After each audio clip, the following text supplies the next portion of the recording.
we're off. We've got a speed scramble at the start of the race. Yanong Rikit shows alertness, and so Simply Gold. Then comes time will reveal by Daryl Harrier. In between horses with Prince Larry, then followed over by Hammer It Home. One moving up on the inside is a Lord Gold. Bumpy Johnson second last, while 10 Henry is the early trailer. Willing down the back, we've got Yanong Rikit, the early leader by about 2 lengths, and in second Harrier, running in third Simply Gold. Time will reveal comes next. Prince Larry's in fifth alongside. Moving up now is Hammer It Home.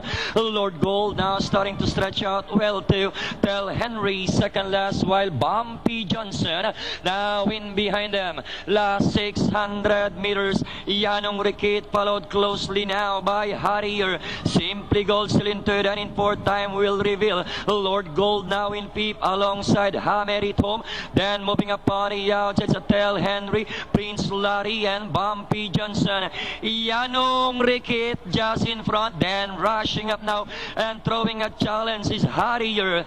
And they are now entering the home stretch. Yanong Rikit in the middle. Lord Gold moving up by Daryl Harrier, draws back in third, and it's still Yanong Rikit, followed by Lord Gold on the inside. Yanong Rikit, Lord Gold, Yanong Rikit, Yanong Rikit and Lord Gold, and finally it's going to be a close finish between Lord Gold and Yanong Rikit. Then comes Harry.